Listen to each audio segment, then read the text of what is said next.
Notre chiffre d'affaires en 2024 s'élève à... Mais aujourd'hui, il fait super moche. Et quand il fait moche, c'est le moment pour faire de l'administratif et notamment de la compta. Il y a un an, j'avais aucune idée de ce que c'était la compta. Pour moi, c'était juste deux colonnes avec les ventes et les dépenses. Bon, quand on s'y intéresse un peu et qu'on doit la faire, on se rend compte que c'est un peu plus complexe que ça. Heureusement, j'aime bien rentrer des chiffres dans des cases et faire des tableaux Excel, donc j'ai appris plutôt vite. J'ai été aidé d'un organisme de formation super cool où on travaille tous en collectif, ce qui me permet aussi d'avoir une compta certifiée et donc d'avoir toutes ces histoires de TVA qui tombent juste et pouvoir me faire rembourser la TVA, qui au vu des charges qu'on a est très avantageux. D'ailleurs, en parlant de TVA, on va aborder un sujet, je vois où les gens font vraiment n'importe quoi. Et je parle à vous, les pros, les collègues producteurs, revendeurs, etc. La TVA sur le CBD, c'est à 20%.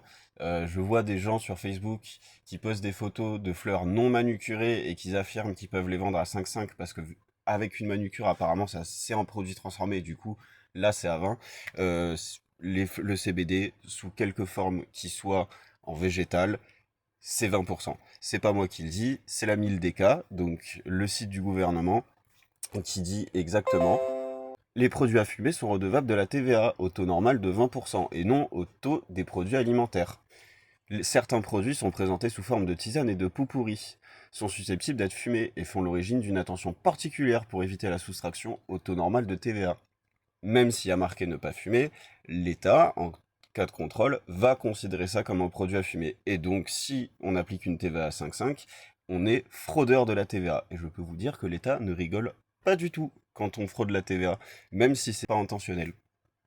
À tous les collègues producteurs et revendeurs, vous faites bien ce que vous voulez avec vos taux de TVA, mais en tout cas, c'est écrit noir sur blanc, la TVA c'est à 20%.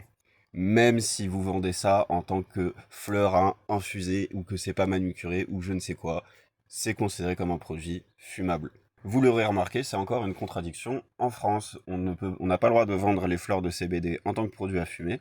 Par contre, on est taxé dessus comme des produits à fumer. Et la France n'est pas prête de réguler ça de façon plus claire. Donc on avance dans une filière où on a des contradictions sur les textes de loi et on avance dans un flou juridique total.